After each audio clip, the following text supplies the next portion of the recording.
You're now listening to N21FM, and oh wow, what a day. I'm your host, Glenn Seaman. This is my wonderful co-host, Johnny Sushi. Coming at you a little later than usual. We're recording this on a Monday. Thank you, by the way, for your patience in that regard. Sorry if I got a little flustered. In the program we're using, in the countdown prior to the start of the recording, our images were stacked on top of each other, and then when the recording actually started, they switched to side by side, which is super unusual. It threw me off for a second. Sorry about that. Welcome to the show. Be sure to like, comment, subscribe on YouTube, leave a review on Spotify, all that good stuff. Also, over on patreon.com/terminal creative, you can support the show for the measly cost of $5 a month. That is less than your average pack of cards right now. It's certainly less than most chase packs. Yeah. That's like a sixth of an Evolving Skies pack right there, baby. You could be helping us out. You could be helping us pay our bills and take care of this podcast and get better equipment. But today we have a really fun show planned out for you. We are going over the most recent weekend of pre-release, the first weekend of Journey Together pre-release, along with some other fun stuff over the weekend. I went to Raleigh for a little bit, which is like a 2.5 hour drive for me. But we'll be getting into that shortly. And then talking about some hot topics in the hobby right now, that I'm sure you guys will want to hear about, specifically scalper stuff and kind of the big problem that the community's been facing. So all of that and probably a good bit more coming very, very soon. But let's just get started. Johnny, how's your week been? Week was pretty good. Had some interesting, not so fun challenges this past weekend with car issues and whatnot, but Oh no. you know, we work past them, we work through them, and we try to find our way forward, I guess. Yeah, not fun. Unfortunately, I think it's going to lead to a new car purchase soon, but in this economy, right, exactly. Well, not a new car purchase, a new used car purchase. That's still a new car. Yeah, honestly. Yeah, these days, new cars are really expensive, and even the used ones are tough. So I got my used Versa a couple years ago for it was still like $7,000. Yeah, for a 2014 Versa. I was like, this is kind of steep, don't you think? Yeah, a little bit. I was like, this is a little expensive.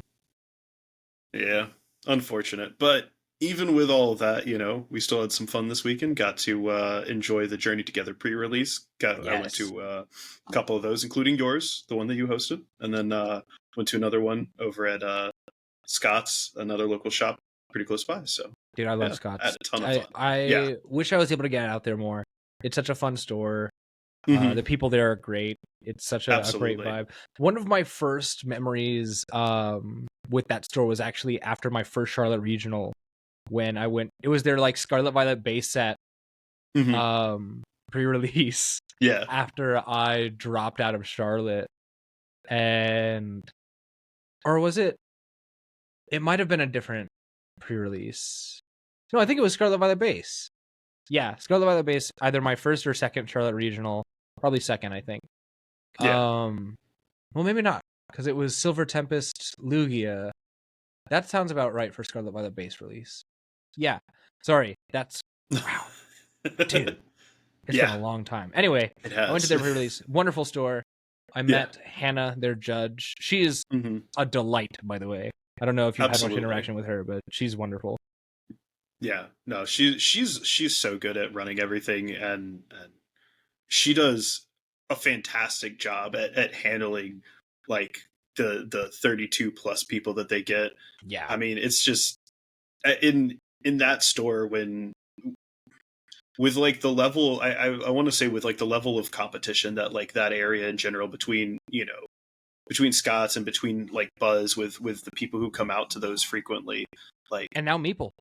Yeah, and I need to get up that way sometime, and that's unfortunately a little far for me. Yeah. In in this in the greater Charlotte area. But you know, it's just really cool to like have all these stores, especially in that kind of area, the northern northeast kind of corner of the city and the outskirts, to kind of have all this competition, and the judges like you and like Hannah, like just doing absolutely amazing jobs at handling everything. So yeah, shout out to all of them too.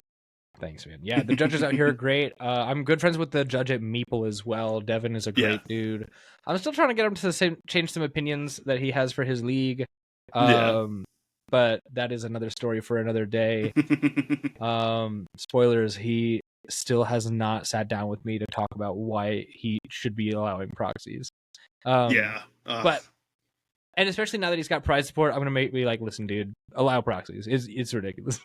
Yeah, but it's regardless. I'm sure it'll be pretty easy to convince him because he's already kind of sold on it anyhow. He thought it was just against the rules, and I was like, no, that's just for like cups and challenges. Official which is a totally tournaments that fair misunderstanding. Yeah, of course. And like those are official tournaments. Those count for official points. Of course, there shouldn't be any proxies for that. Like, you know, I think everyone understands like Pokemon and play Pokemon's rulings for that. That makes sense. But yeah, I can understand like a misunderstanding there with like standard league play where like, you know, $5 entry or even no paid entry gets you, you know, a night of playing Pokemon and enjoying stuff for a little bit and not having to, you know, worry about having every single card you need because you want to test a couple of things out. Right. Well, I mean, and all that to say though, like he's doing a great job. He has truly, we didn't plan to talk about this at all, but it's so cool how much of a community he's fostered over at Meeple. Yeah. It is bananas the turnout that they get week over week. I think before they even got prize support, they were averaging 20 plus players. Yeah. And meanwhile, I don't really get to go to Buzz for their like local league night just because my schedule is so whacked out in this particular season of my life. But but dude, I know they don't get that as many people.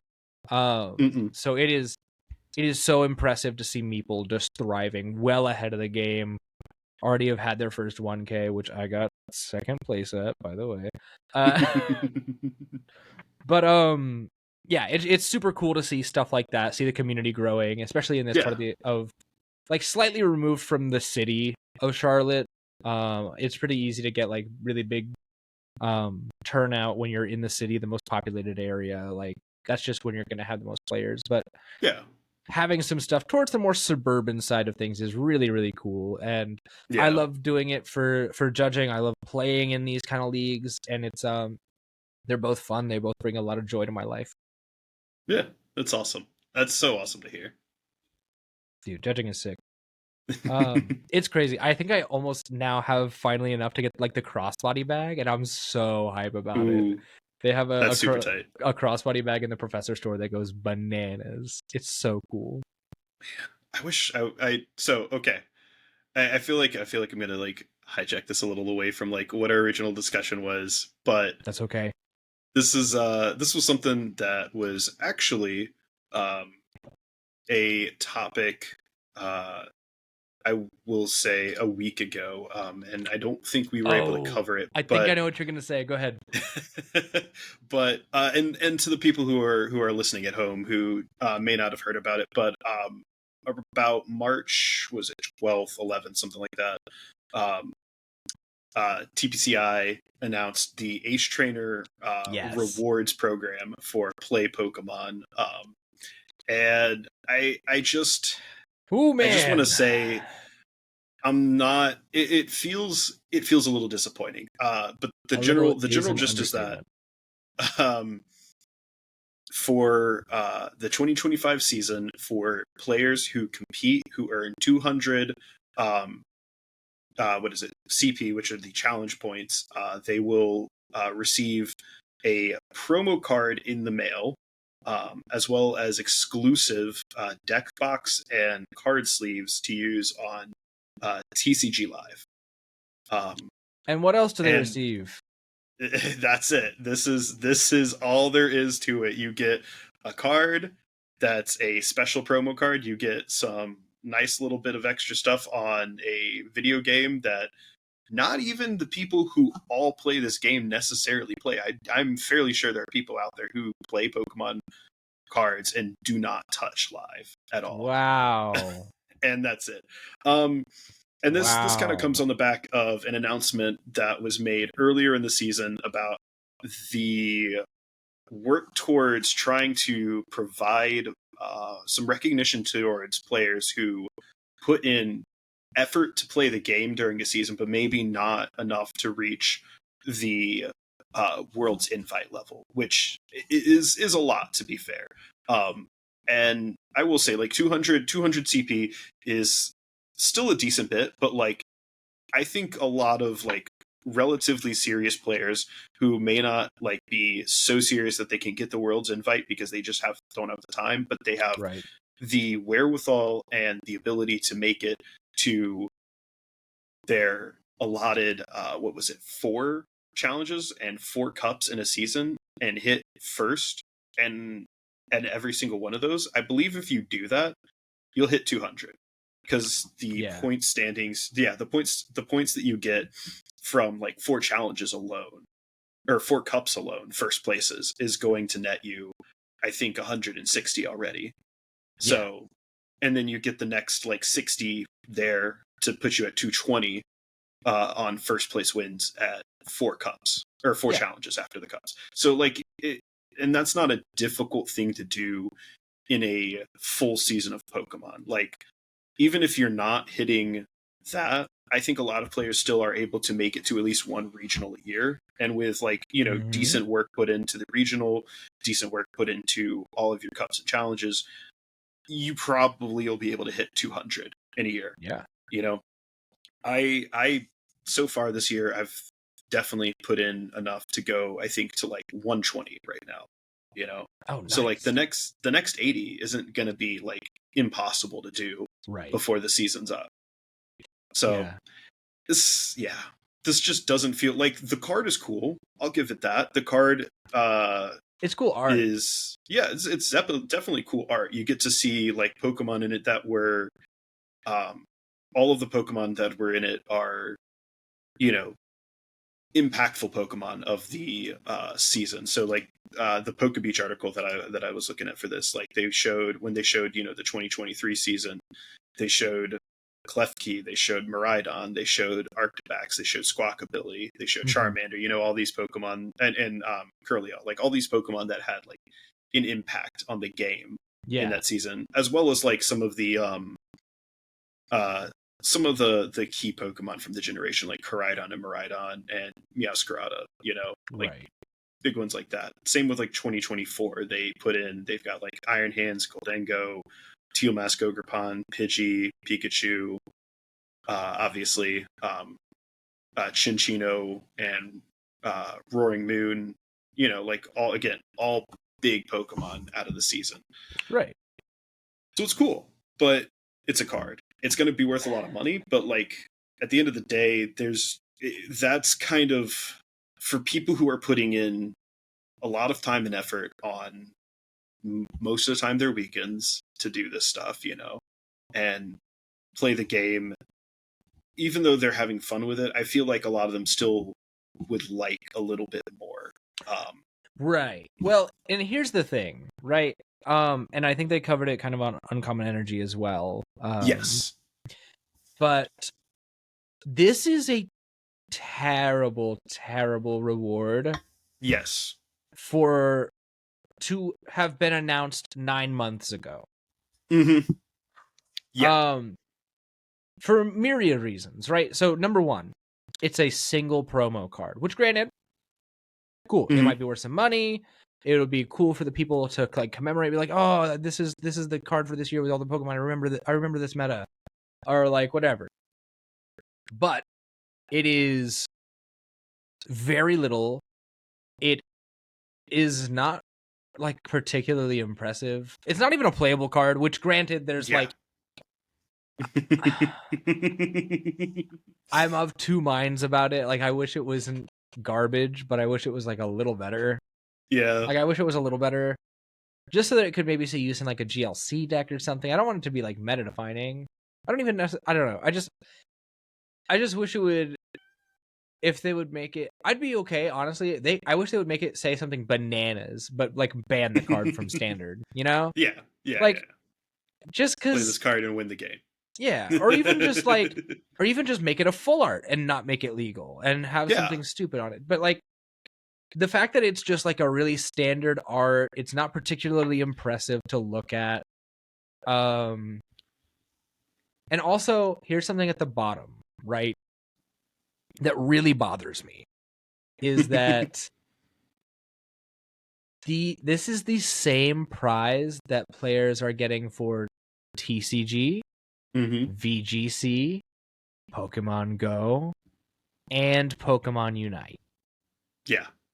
Imagine trying your absolute hardest to be the number 1 out of 26 Pokemon Go players. And sorry, they don't deserve that hate. There are very few Pokemon Go players. 26 is literally the number of Pokemon Go players that were at Charlotte last year. Yeah. But like, imagine like grinding to be the best and you get something that's not even for your game. I'd be so mad. Imagine you and I get like imagine they're like, oh yeah, you hit 200 regional points or like championship points in a season, and you can get like a shiny Carbink in Pokemon Go. Yeah. Why should I care about that? I'd be pissed. Absolutely. I have to install Pokemon Go on my phone. Exactly. Like, yeah. Or like you get like a special emblem in Pokemon Unite. Actually, I'd be cool with that because I like Unite. But like if you don't play the TCG, you don't care about this. You're immediately selling it to one of the vendors because you're like, oh, this is a card, I guess, because it doesn't even like depict the meta for anything outside of TCG. Which, granted, is their moneymaker, but like, come on. Yeah, no, it's kind of wild that like it is a card for everyone, and at the same time, kind of just a card for no one. Yeah, and it's also recycled from Asia. Like they couldn't even give us something new and unique. They were like, "Oh, here's this thing that Asia's already been getting." Yeah, but now it's in English. Also, why do I care? Sorry, I don't want to be super negative about it. It's really a disappointing. Like, you're the Pokemon company, bro. Yeah. You have a license to print money and put whatever products you want out there. You can give me a plushie, dude. Give me a plushie with a tag on it that says like Ace Trainer or something stupid. Frankly, you know what they do? Hold on. Sorry, go ahead. Say what you were saying. No. I got to look something up. I was like the license to print money is absolutely true. I had like it was the silliest thing that popped up in like my promoted like social media feeds on like Instagram or something. Pokemon, the Pokemon Center like selling a Trapinch like hand puppet, and I was like, dude, I want this thing. I love this guy. Like Trapinch is one of my favorites. I want this guy. Like, give me the Trapinch hand puppet. A Trapinch like little extendo grabber would go bonkers. That'd be so sick. One of the little dinosaur toys. I'd love that actually. That'd be so sick. Yeah, 100%. That'd be way better than this goofy card, man. Right? Literally, give me some silly piece of plastic like that, and I would enjoy it more. I literally don't. They actually even said, and this is another really terrible part. I don't want to be negative about it, but this is another really terrible part of this actually. Maybe one of the worst parts. It's only applicable to Pokemon players for any of these formats of play, whether it's VGC, TCG, Go, or Unite, who are in North America, Europe, and Oceania. Yeah, you do not get this if you're South American. If you are in Latin America, you're not getting anything. Sorry, some of the biggest player group of the entire thing. Like, sorry to such a gargantuan part of the player pool who shows up and is honestly the most fun, by the way, to be around. Super fun group of people to be around for like Pokemon, and some of like the most skilled players that we have seen I literally, literally, like the oh god, like with the Fernandez brothers, like dominating both Bro, like masters and so seniors sick. with the younger one like going to come in to masters at a I'm so level that scared, like by the way. outpaces his older brother who is already an insanely good player in masters, like, and we're just going to ignore the entire like region that they're from. Like that's crazy. It's crazy that Yeah. just this is, they had 9 months and this is what they gave us. Yeah. It's a real That's, bummer, man. yeah, It's that's super unfortunate. that's kind of where my initial take was like, man, if only they would let us like let the trainers have, you know, like the points to maybe use at, I actually I think like Chip and Azul mentioned this and yeah, and Common Energy is like, yeah, like if they had a chance to like use those points that they gained, if you make 200 you get access to like a player shop for the season, Yeah. and you Player can shop would be like sick. spend, you know, and like you don't have to make it nearly as like, you can make it less exclusive compared to like what the judging shop is, because like I get it, the judge shop requires a lot more like time commitment and work Yes. to like get to those levels, and that's cool, that's fine, you don't have to make it a one-to-one thing, but like, Right. Not to mention they already have a hard enough time keeping the judge shop stocked. right. I'd imagine so, like, but god, this is just, it's like a band-aid for like a bullet wound or something, you know. Yeah, it's really unfortunate. Well, and I kind of think back to like what Azul and Chip said is like maybe they have something else planned Yeah. and that this is just kind of like step one. And if that's the Hmm. case, cool. I just wish they were more transparent about it Yes, because this just yes. seems that they're like, ooh, here's that thing we were telling you about. Look how cool it Hmm. is. It's not. Yeah. Like, so that's I just a kind of thing that bothers me, and it's something that I feel really it just feels it feels bad. Like it like right Yeah. now, honestly, and not to be a doomer, but it feels kind of bad to be a Pokemon player right now. Um, it does. Like Yeah. the Yeah. meta is getting into a weird place where, granted, next format it's gonna be really interesting because we're gonna see a lot of Hmm. cool archetypes and shifts and changes in a way that Yeah. I think is gonna be very good for the meta. But like Absolutely. Dragapult is kind of like busted right now. It doesn't feel oppressive yet, but it's getting there. Um, It's it's starting to reach. I mean, what was it? Its it was highest. almost It 20%. was 20%. Yeah, it's starting to reach like the Reggie Drago levels, the Charizard EX. You know, circa 2024 spring Yeah. like levels of play, where okay, we're getting to a point where a deck is now making up between a fifth Too and a much. fourth of the entire like player base at regional events, and yeah, I definitely get that, like that's rough. And then yeah, like you said, like along with like all the other hardships unfortunately that players have to face with like collecting woes and stuff like that, and the ability to just like purchase cards at a reasonable price now with scalpers like buying out product, inflating the cost of everything, and Yes. yeah. And that is another big component of the problem why it feels so bad to be a Hmm. player right now is that like it's not just the meta is bad. It is Yes. that the like the meta feels pretty rough. And then on top of that, like scalpers are a really big problem. And then Hmm. on top of that, even further, like it's hard to get cards because Hmm. between scalpers and just the fact that like people who actually really like care about this game are trying to get the cards. And then on top of that, the pull rates feel bad. Oh my And god. like it feels like we were making such progress. It feels genuinely like we are just like backsliding a bit, right? So Hmm. from the Scarlet Violet base era to like Paldea evolved and what came after that? I forget. Paradox Rift. City in Flames. Oh, Obsidian Flame, Paradox Rift, that type of stuff. Yeah. Paradox That Rift Temporal. Yeah. right before Paradox Rift, I think that kind of era of like the community felt really good because like the meta less so, right? But yes, even the meta was pretty okay back then. But scalpers weren't such a big problem. yeah, And the hit rates were incredible. You were getting stuff like every other pack, and it was stuff that mattered. yeah. And now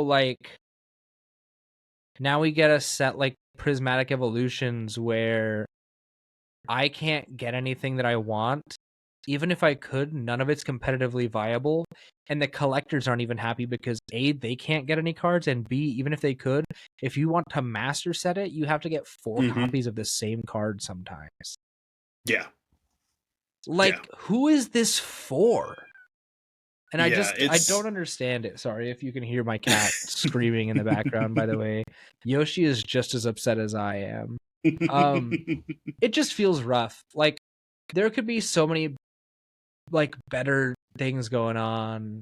Like we could be in a better place, but we're backtracking to a position where it's like, we'll just kind of let's just take the most beloved Pokemon, the evolutions. Let's make a set centered around it. Let's make it so that we don't sell booster boxes of it because it's a specialty set, which I think is a stupid business practice, by the way. Yes. But that's another topic entirely. And then let's not print enough of it. Yeah. So that no one who cares about these cards is getting them. Absolutely. Also, the hit rates are going to be terrible, but there's a very slim chance you could get a God Pack for the first time, even though Japan's been having them for years. Yeah. Yeah. I think that's like just, it's some of the weirdest decision making in terms of like selling product. It's, you didn't even see this reflected, I guess, in like Paldean Fates didn't have this issue. No. And granted, I know a lot of people said, well, Paldean Fates is like the worst of the Fate sets, blah blah blah. But I loved it, frankly. I think it's a fantastic set. Like they included some really awesome stuff. Like the Bubble Mew is crazy. Yeah. I remember opening up a couple of packs with some friends, and one of them he pulled the teal gold Miraidon.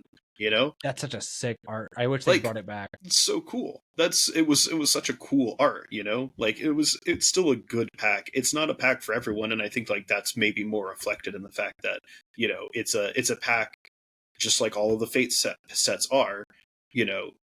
Or not a pack. Yeah, it's a set that's focused on making stuff from that year of cards, the highlight of it, and more specifically that generation's games cards, the highlight. And but you also get reprints of staples, right? This is where I got my flood of Ionos and electric generators and like artisans and nest balls. I think that was the first. It was actually the first set Iona was reprinted in too. I think so. So it suddenly dropped the price of like Ionos on the market for people who were starting. Which like for me that was really awesome because like at the time, I was getting into like finally playing with cards in hand instead of just playing on live, and being able to like amass more Ionos and stuff like that. Like that felt good. That felt great. Really awesome to like suddenly have more of this card that was like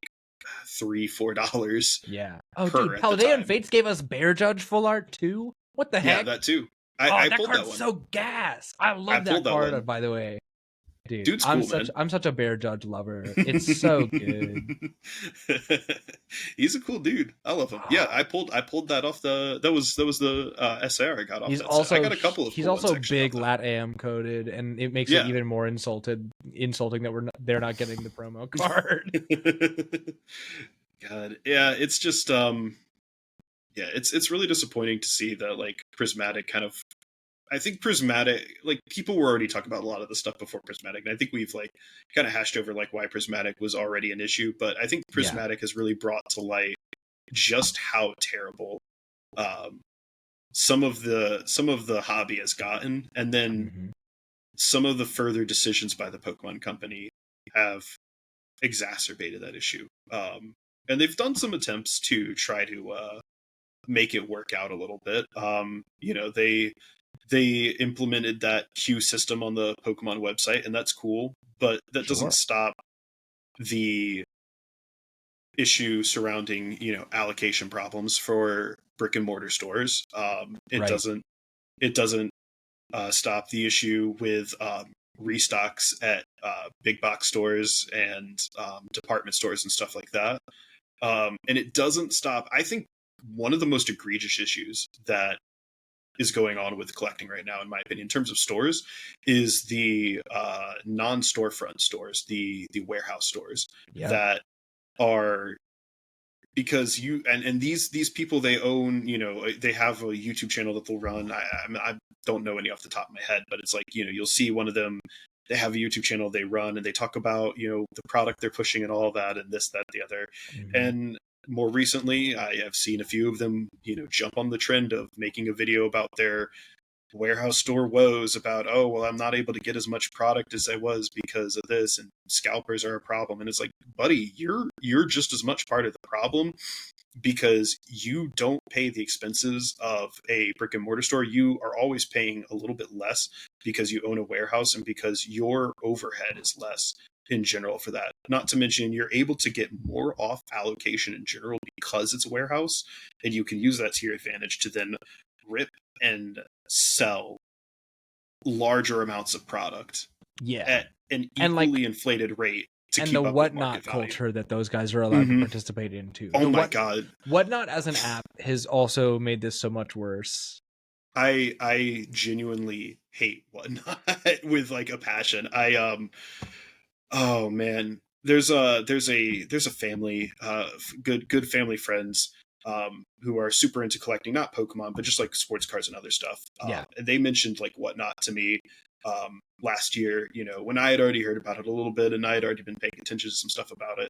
I was like, yeah, I'm gonna be honest, guys, I really hate this platform. And I told them it's predatory, and it's based on like, spending just ridiculous amounts of monies on the hope that you're going to get this really awesome card, and when you do, like, it's super cool. But people are, I mean, it's exacerbated the kind of like gambling problem that Pokemon faces. Only now, instead of like having to, you're not even like spending money to gamble on product, not get product, and still have bulk left over, or maybe lesser product that you can sell. Now you're just gambling money and maybe not getting anything. Like it's just as bad as if you were going to a casino, honestly. Truly. It might even be worse. It might actually even be worse. I don't know the whatnot odds compared to like, something like Vegas, but I can guarantee that it's still like really terrible. Not to be unethical, but at least in Vegas you can cheat. Yeah, that's true. That's true. There is a skill element to playing card games and stuff like that. When it comes to stakes games like blackjack and poker and stuff like that, you can absolutely cheat at those, or learn how to I'm so aware. boost your stakes. Oh yeah, I know you know. I know you know. And it's like it's it's cool that like this stuff exists, I guess. Like it's cool that sure there's a platform that you can gamble for Pokemon singles on, I guess, but like not really. Sorry, like my not whole shelf full of card cheating and magic books is just out of frame right over there. Oh man. But yeah, it's we've harped on this for so long already.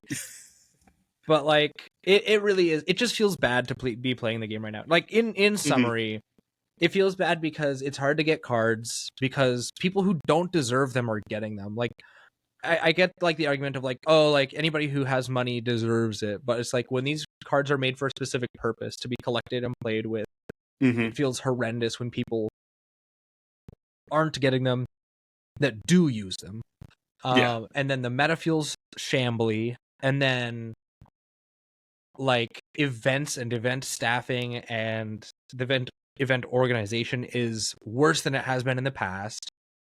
And then like occasionally we'll get like drama in the community again too, and it's like, I don't want to be a part of this right now. Like and then we get like underwhelming mechanics coming back to the game, and underwhelming rewards, and like what feels like a less friendly and inviting competitive experience, which I get is like partially reasonable, but like something that just feels terrible as a player to try and grind for. Like, it makes me really glad that I'm not grinding super hard this year. And that's kind of ultimately where I find myself at it, because it's like, I know Shane, friend of the show, Shane McManus, Lugia champion, at the cup or the challenge at Get Some, we were talking and I was like, I know that he's trying to get his last like 7 points for a Worlds invite and that he can't really get them anywhere else. And I'm like, even if we do match each other in finals, you can just have it, dude. I'm not tripping. Yeah. Like, I'm not gonna get anything out of this. You can just take your points to get to Worlds. I'm not getting anything because I just know that's not happening. And it's part of why I'm grateful that I'm not grinding so hard, and then I'm not gonna really pursue that until next year, unless we go crazy in Atlanta. But like, it just, all of that just kind of, it doesn't feel great. And I want to move on from this soon because it's already been a half hour and I want to talk about more positive topics. But like, scalpers are a serious problem too, not just in like storefronts, but also like it's even starting to genuinely just directly affect the gameplay, right? We had pre-releases, and this is kind of a transition that I'd like to get to so we can talk about some of the more positive stuff, is that like we had players trying to scalp at pre-releases. I know I didn't experience any of it firsthand, but I've heard several stories now of people just showing up and being like, hey, I'm not gonna play, I'm just gonna buy the cards and leave, and people being like, okay, that's fine. And I know at a previous pre-release I had a player come in, or not a player, I had somebody come in and they were a collector, and so they just wanted to like do the pre-release. It was for one of the recent sets. I forget which though. And they wanted that, and I was like, okay, that's cool. And I was terrified that if they showed up to the Journey Together pre-release, that I'd have to be like, no, I'm sorry, I can't allow you to do that. I can't allow you to just take this home sealed because we have to crack down on scalpers. And I know like for Buzz City, we I elected to just like make sure that we popped the cellophane off the box and make sure that, you know, that was a way that we were just hoping to reduce scalping a little bit. And I think that's a good way to help manage that at least a little bit. You're not going to stop everyone like that, but you're certainly going to stop a few people. Yeah. If it makes even one scalper think twice about making the purchase, that's a positive step. That's a win for me.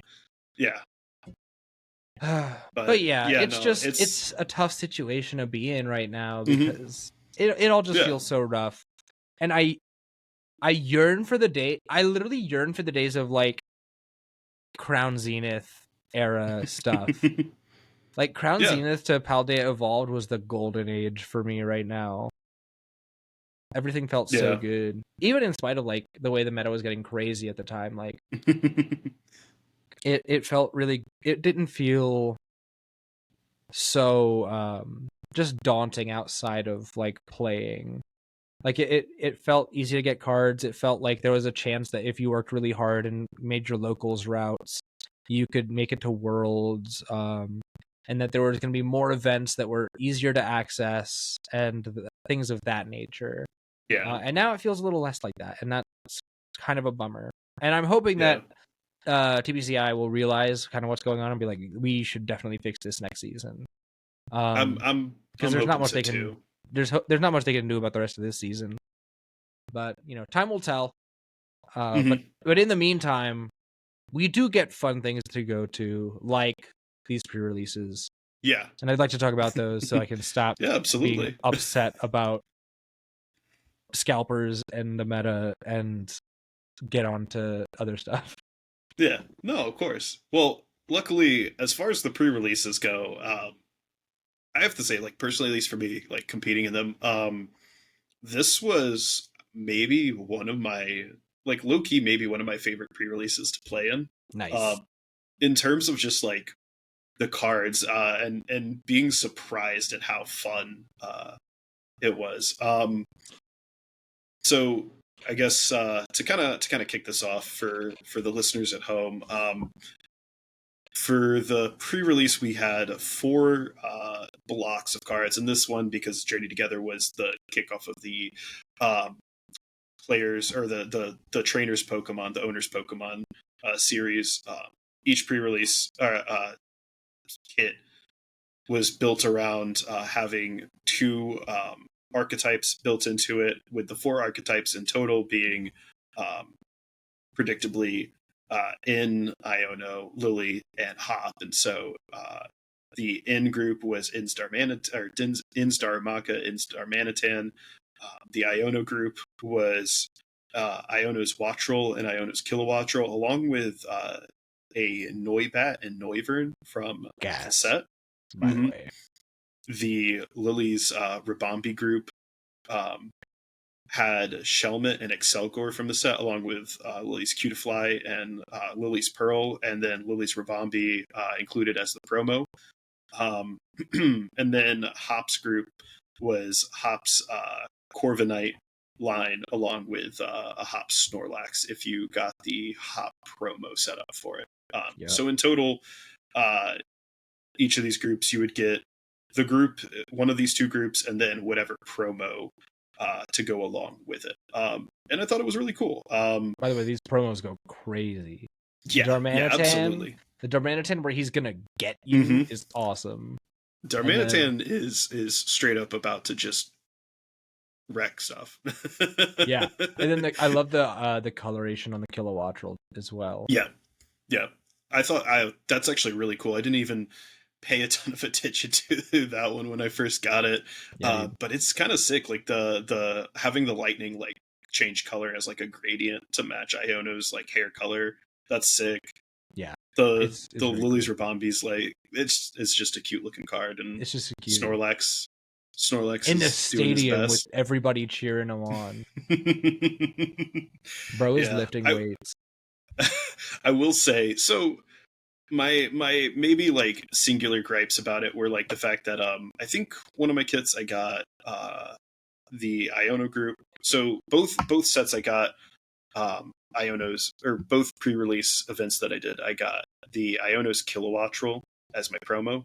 So if you got the Iono group, you got 2 Noibat, 2 Noivern, 2 Iono's Wattrel, and 1 Iono's Kilowattrel, and the 1 Lavencia Stadium. And then if you got the Iono promo, that would be like a second Kilowattrel, so you would have 2 Kilowattrel total.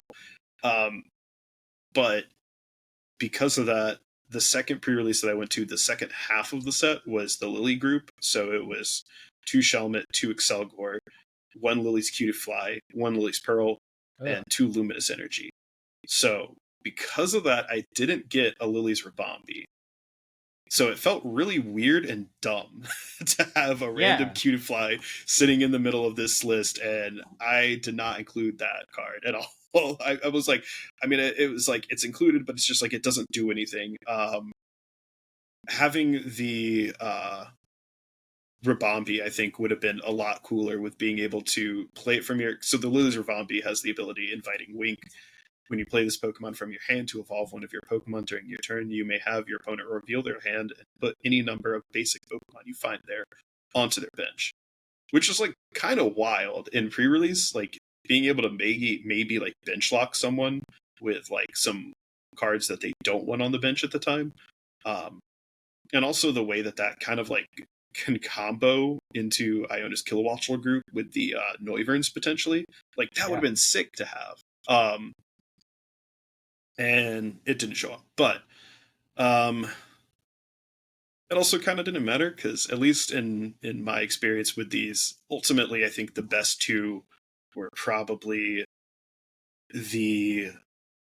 realistically, I think the Iono group was actually low-key like the best one. Because of this Noivern. For the folks at home who did not participate or don't know this Noivern, there is a Noivern that was included in Journey Together with 100. It's a colorless, 110 HP with the ability Tuning Echo. If you have the same number of cards in your hand as your opponent, ignore all energy and the cost of this Pokemon's Panic Howl attack. And then Panic Howl is 3 colorless, does 110 damage, and says your opponent's active Pokemon is now confused. So This disrespectful guy, that they did not reprint Copycat for that guy. right? That would have been, honestly, Copycat would be a sick supporter to have in format, especially with this. That's what they did with I think Copycat is in format. I'm Is pretty it? certain, actually. Ooh. Right? Is there? Am I tweaking? I didn't think there was, There but is I not might a be wrong. Copycat in format. Oh, I am wrong. yeah.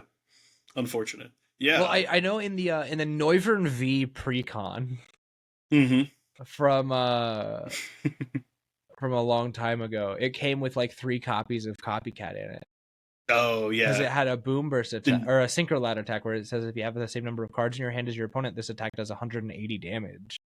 That's sick. And I was like, that's heat. That's with very Copycat. Cool. It was like absolutely. it was a bad card, but it's still cool. Like it's cool to have that kind of effect. I like that. Noivern's kind of whole thing has been like if you had the same number of cards in your opponent's hand, like it's cool. Yeah, I know, I really liked it. Cool guy. It was genuinely easy to kind of control the amount of cards in hand in order to make that attack work. And then Noivern on top of it has free retreat. Like Noivern, I think, was like the kind of secret star of the precons at the very least. But then, of course, we get onto the true star of it for those who opened up their 4 additional packs along with the precon deck and got a Hops Cramorant.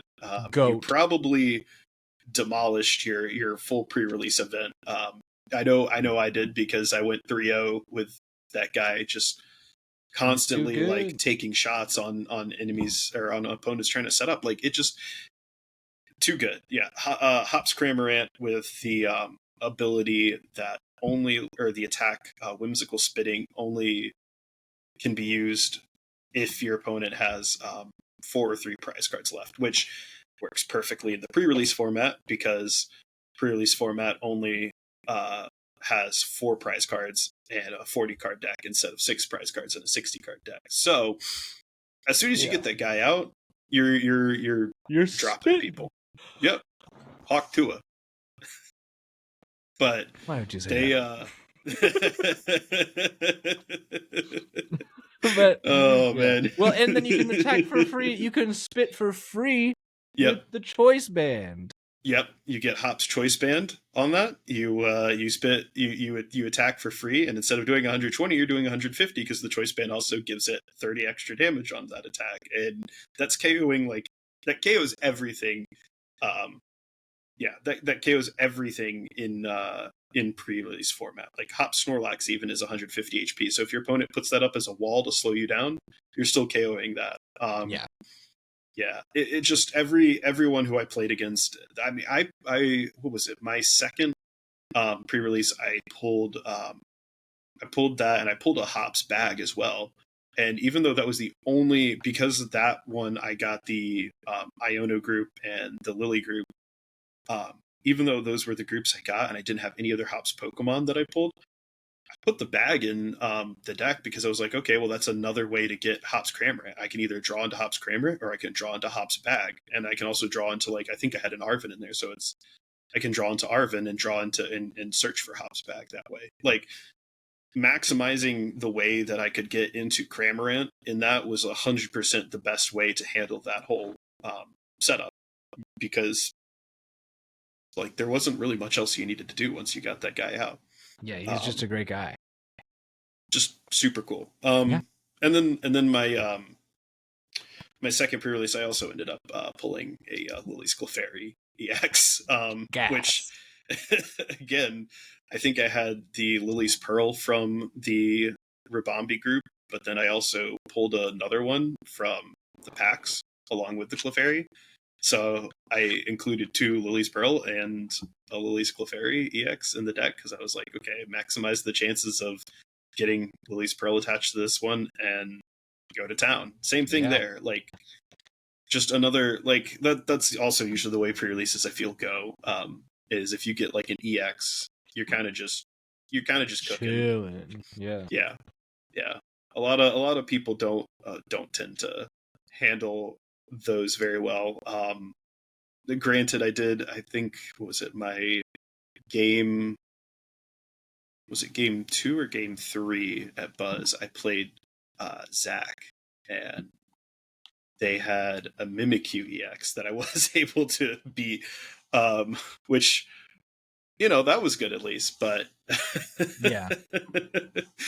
uh, Scary for sure, though.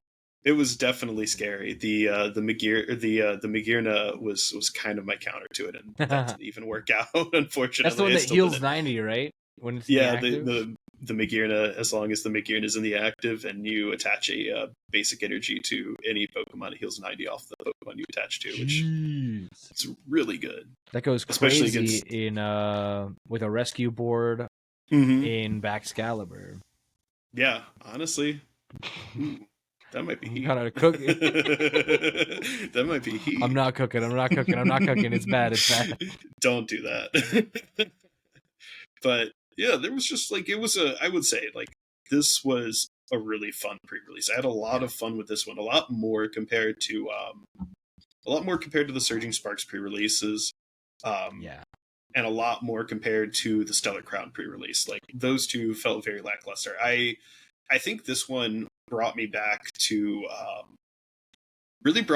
like enjoying the Twilight, like enjoying it like the Twilight Masquerade pre-release, because the Twilight Masquerade pre-release, I was I ended up on the Grookey and Applin train, and Festival Lead was so fun in that pre-release. Like again, it was one of those things like there's a very clear like high-powered winner, among like the decks, and yeah, it felt very much like that. So yeah, overall like super cool.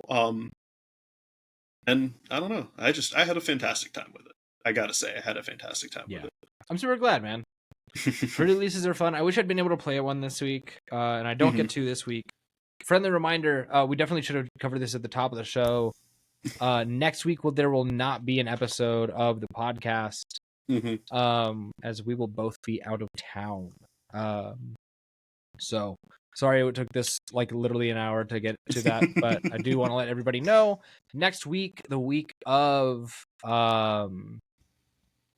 let's see, for free feeds it will be the 26th, and for Patreon it would have been the probably 24th.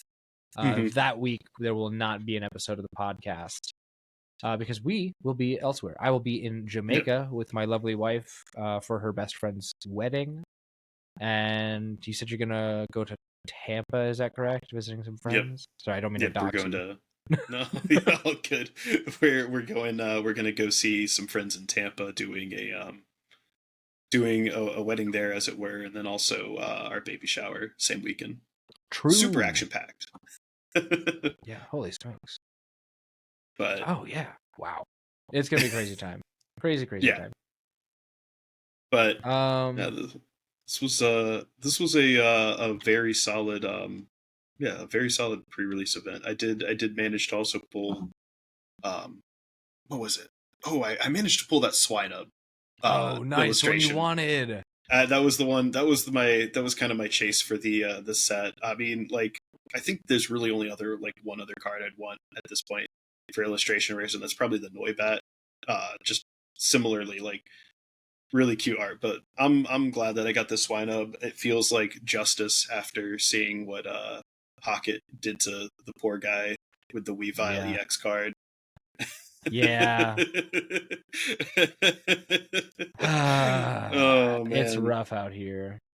Pokemon didn't need to create art of a family of Weavile getting ready to massacre a poor little pig creature. It's so sad. It's so sad.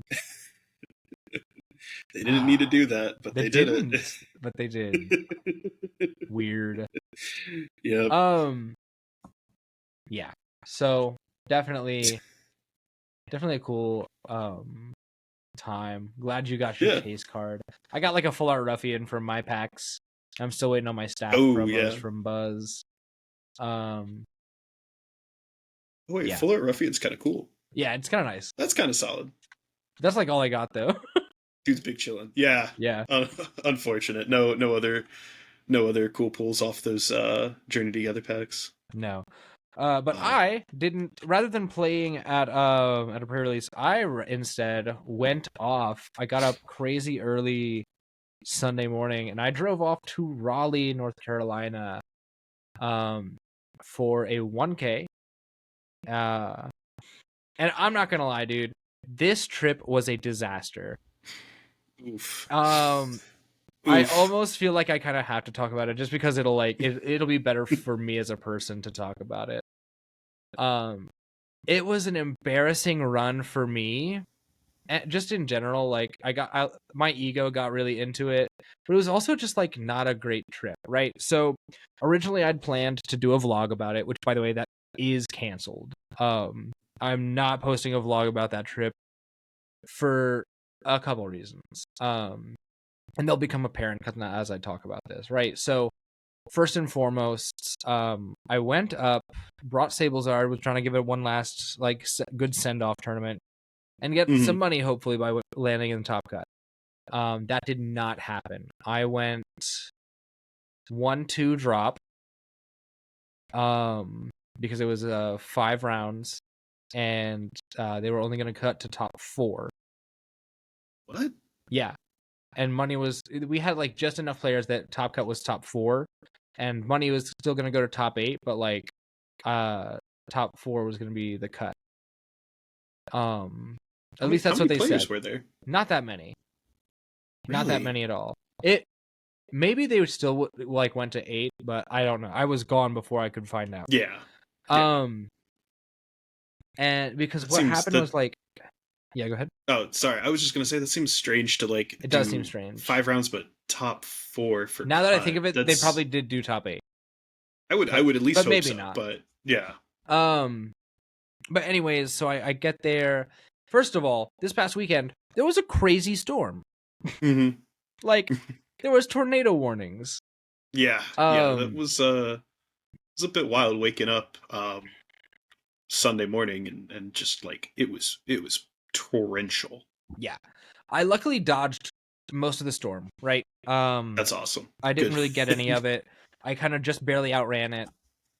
But I had to get new windshield wipers for my car because the ones that I just got were defective. Ooh. Even though I got them less than a month ago.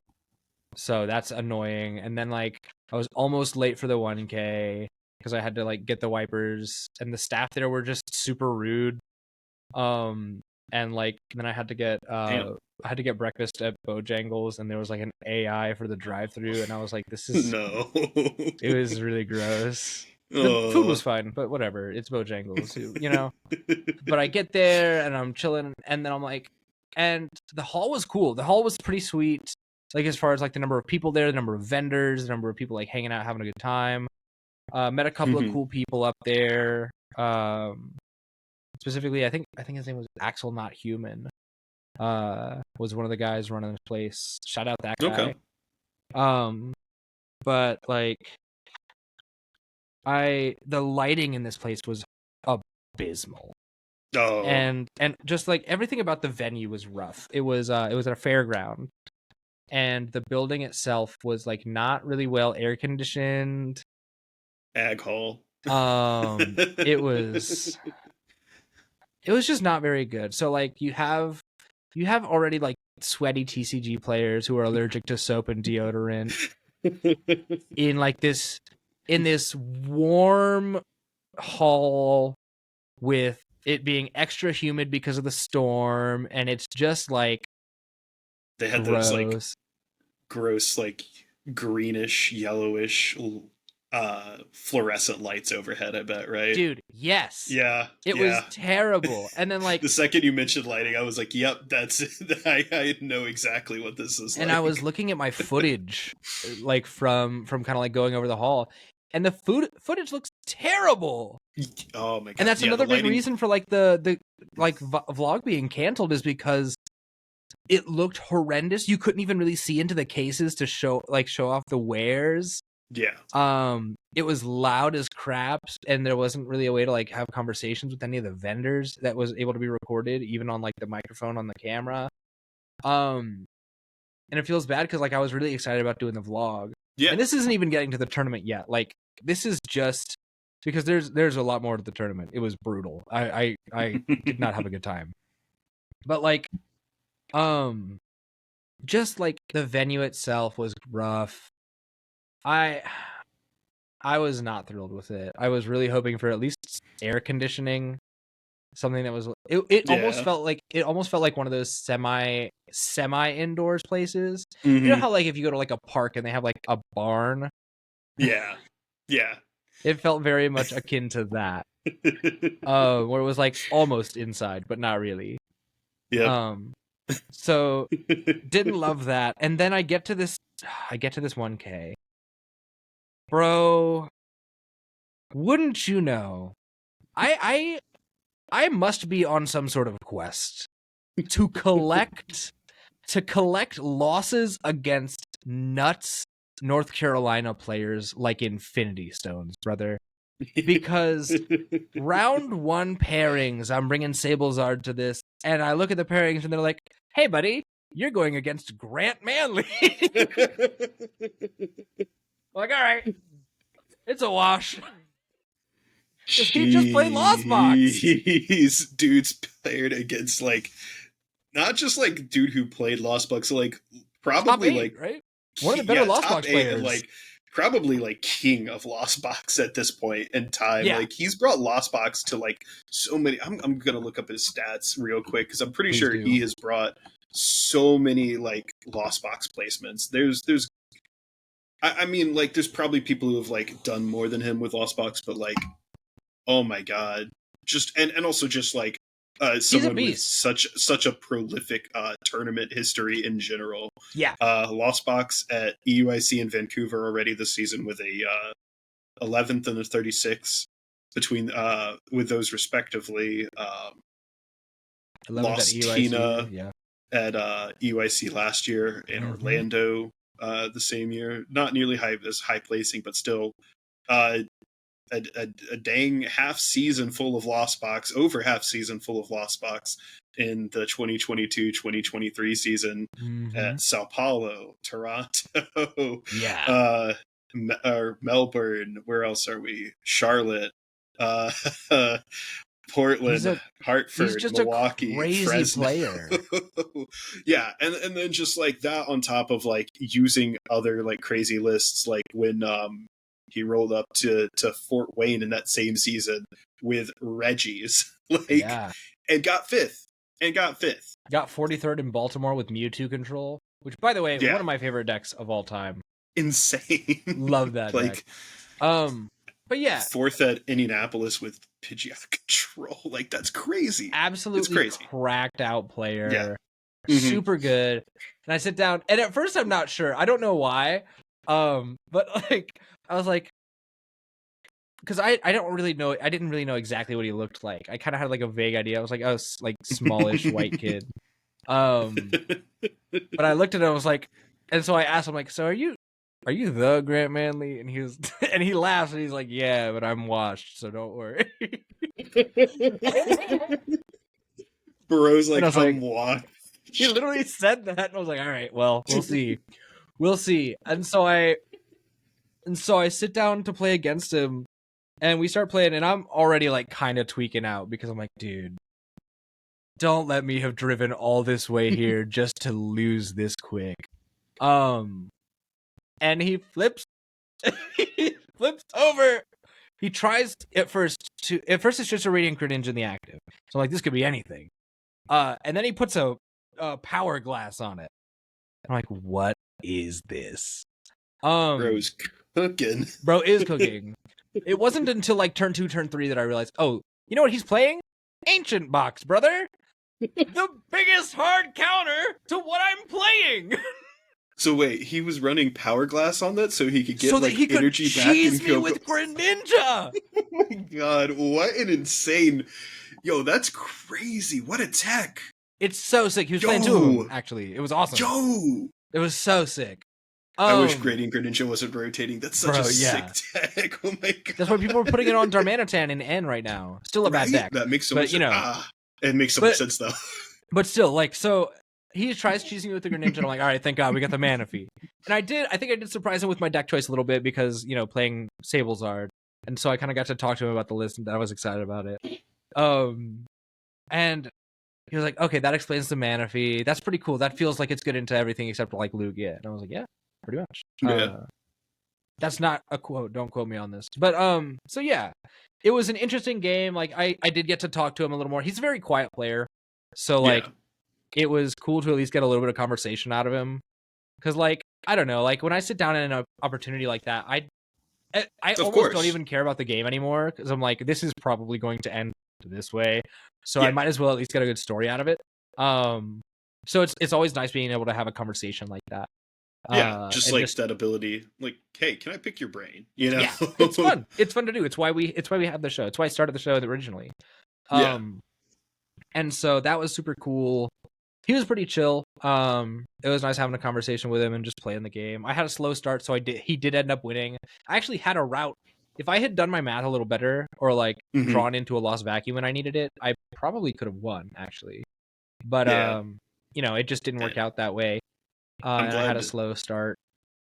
I'm glad Ancient Box isn't as prevalent because, like, if Ancient Box was more prevalent, I would have to like figure out a way to slot like a third Lost Vacuum into Lost Box just to combat it. Like, that's a deck that I have always felt like I need another Lost Vacuum against. Yeah.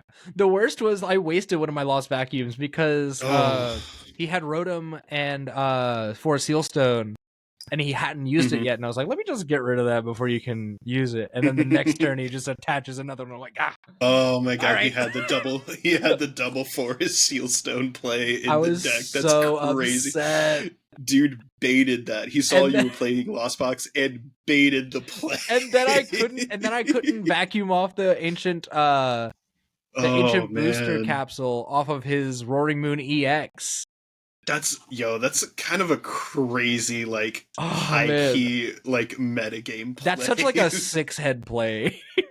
Yeah, for real. That is dude was playing like he was playing Underwater Parcheesi or something. Oh my god. Parcheesi is crazy. Dude sees Lost Box Underwater Parcheesi. Oh my god. Oh man.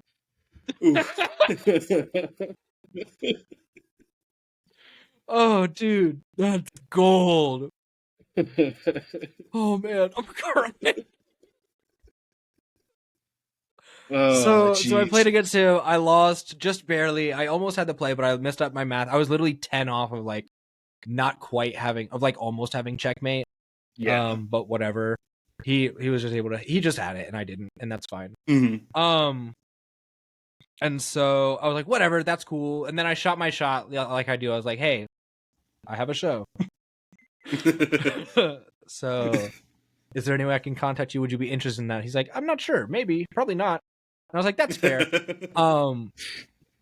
But he was like, hey, if you ever have a slot though, you can reach out, and if I'm interested, I'll let you know. So potential interview with Grant Mantley, which is hype. Cool. It's always cool to at least have that like foot in the door a little bit.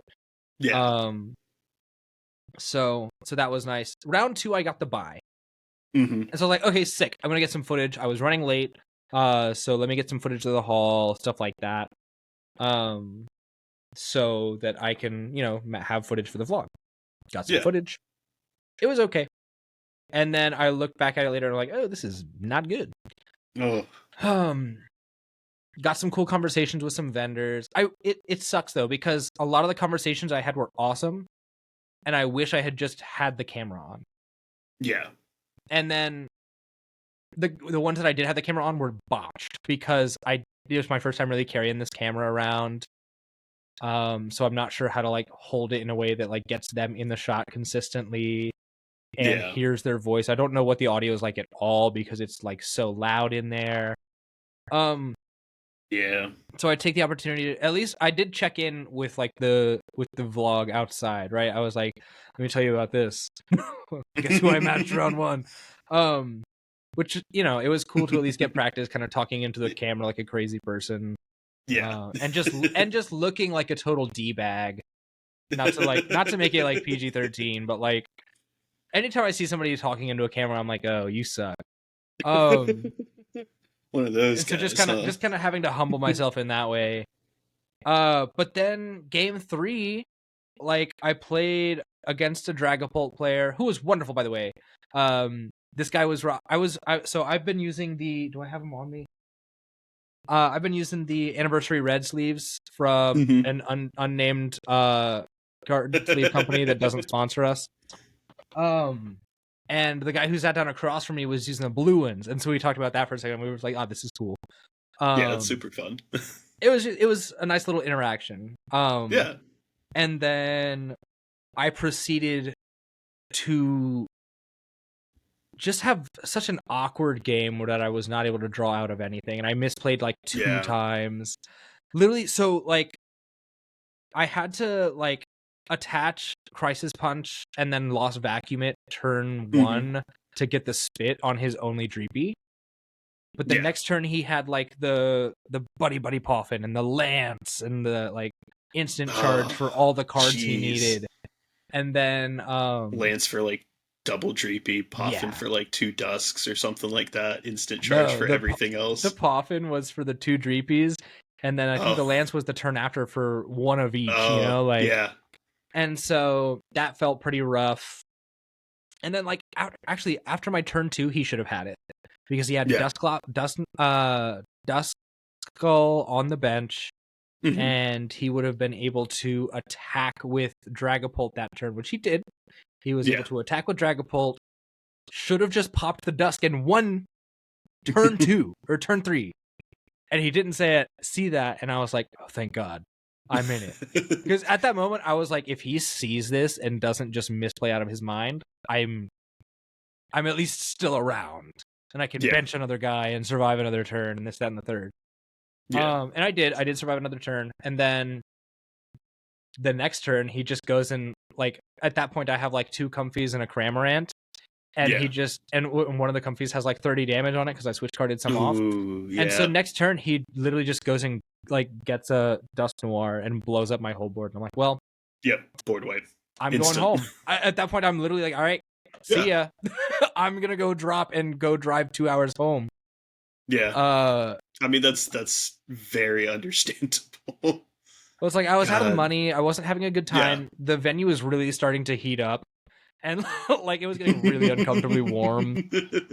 And it was also happened to be at the peak of the storm reaching the venue.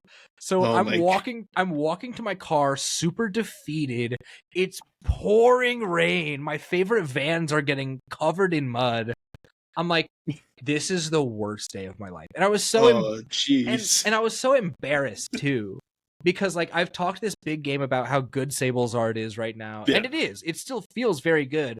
I got the variance out of it. Like I've been I'm looking at like my own stats this like right now. And in February I got second at a challenge at Scott's. Like I got ninth at the Cup. I've been doing well with it, right? Like it's a good deck and I know that. It just like it feels bad to like be looking at it and be like, oh, maybe I'm not very good. Even when I know I am. Like I've got the results that are evidence of this deck and me as a player being good. So like I don't know. It's just very easy to like feel hard on myself or like that. Like just feel down about my skill when I made this whole trip and I had this whole cool plan for a video. And it just turns out to none of it be work out, and the whole trip was kind of a loss. Where it's like I had to spend money to get here. I spent money on registration. I spent money on breakfast and lunch, and I had to get like a new windshield wiper just to get out there, and like a lot of gas because it's 2 hours out of my way, and like I've spent like most of my day here, and I was just like. I don't know. I was feeling so like down about it and so just embarrassed that I like thought I could go out and do that.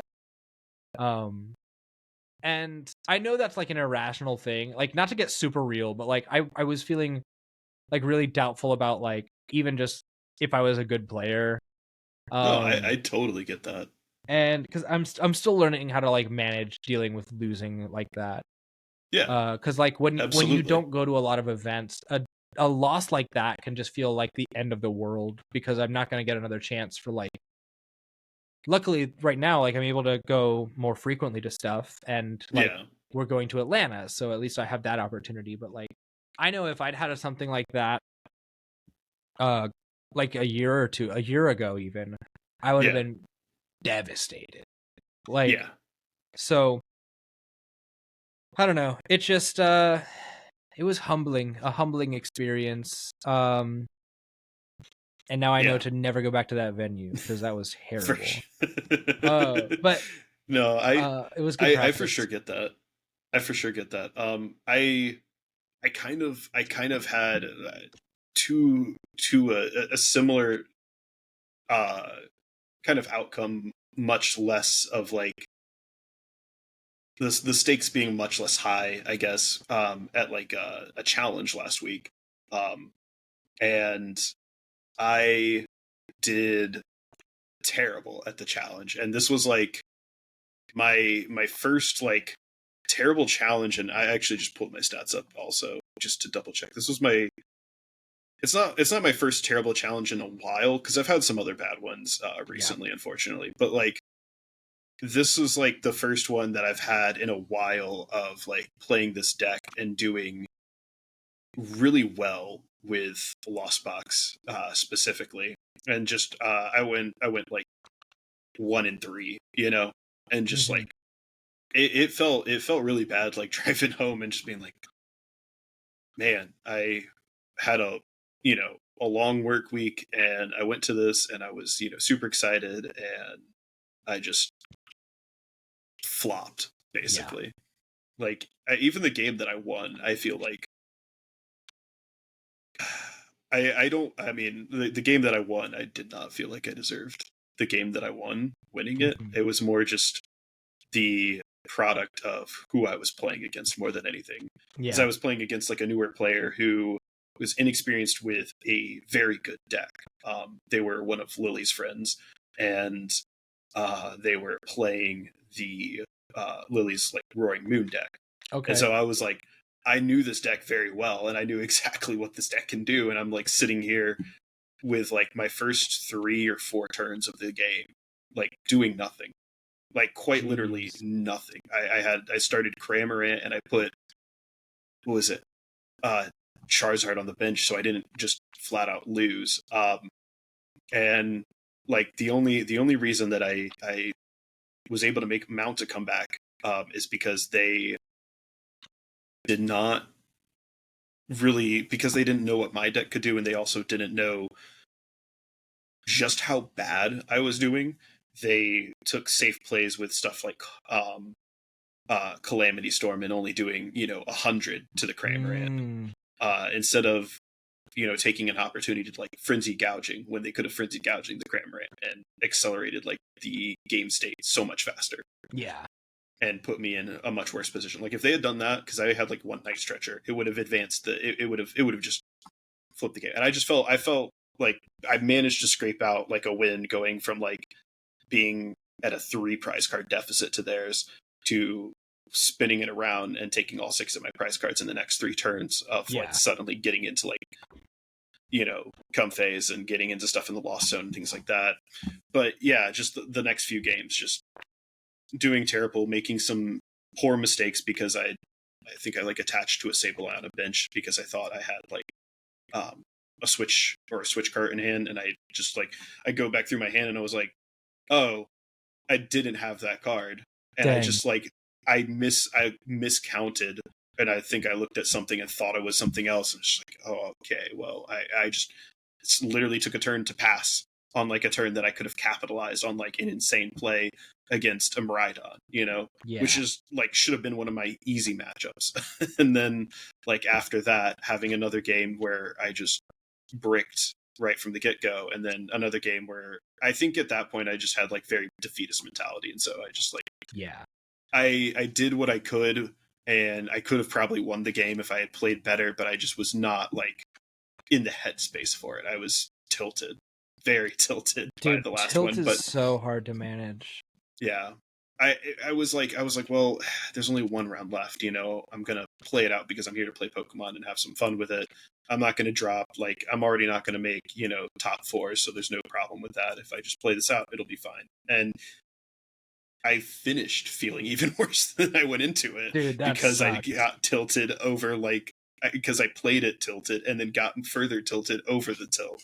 Yeah. So yeah, all that to say, I totally understand where you're coming from with, like, that kind of mentality of, like, am I good enough? Like, I came home and I think I remembered, like, talking to Cassie just, like, for a short, like, 5 minutes about it. I was like, man, it felt really bad, like, having, like, so many good wins and so many good events, a recently, to suddenly, like, just having this really awful, really stinky like, one. night. Just one really bad one. And it suddenly sets you back, like, mentally. It suddenly puts you in, like, am I, like, was this all a fluke? Am I good with this deck? And it's like, no, I know I'm good. I know I can do this, but God, it feels bad. It does feel bad. Yeah, man, that's just one of the things we gotta deal with as players, and that's one thing that I guess you and I are kind of gonna have to be in the same boat in when it comes to when we go to Atlanta, and that's the cool thing about, like, having community in this game, and I definitely want to turn it into this, right? The community in this game is so good. Yes. Like, our group chat with testing is so uplifting.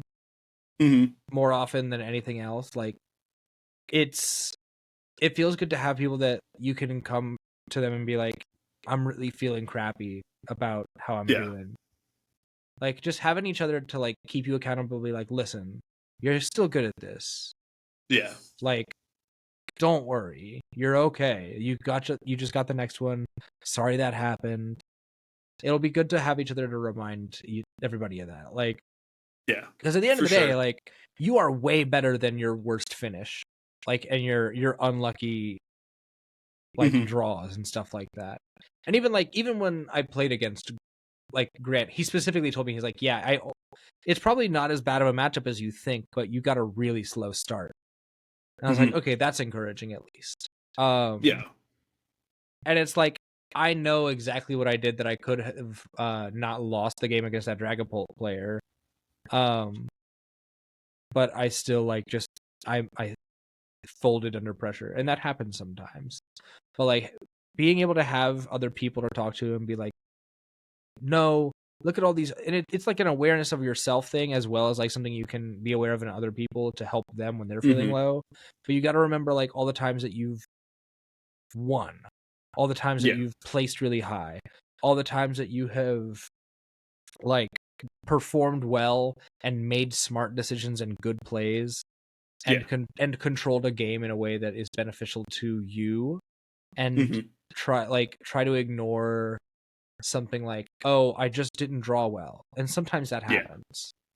Yeah, exactly. I think, and I think, like, that's probably the biggest thing to remind yourself of, honestly, more than anything else, is, like, at the end of the day, there is still a level of variance in this game, and you can optimize a deck as much as possible to minimize that variance as much as possible. But you're still always going to encounter variance. You're still always going to have, the bad days and the bad draws and stuff like that. I mean, I think we've memed about it with, like, the Torjack image.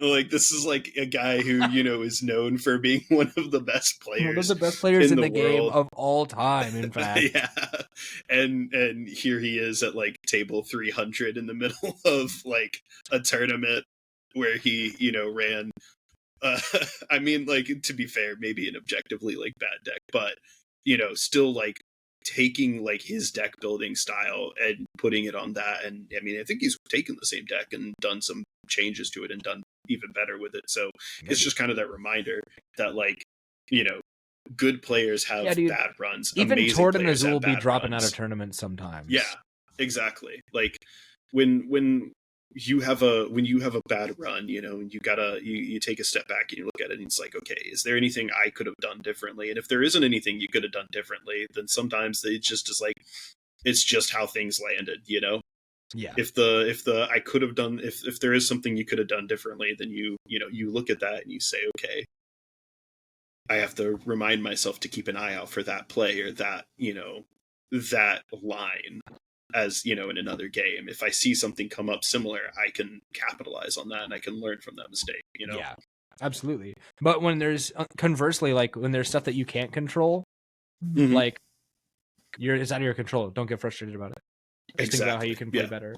And it's also like, it's not always indicative of like you being a good player or not. Sometimes it is just like, there's a phrase, and it actually comes from biblical scripture, believe it or not. Mm-hmm. I studied biblical theology for like 2 years at college, because that's like, it's in my wheelhouse.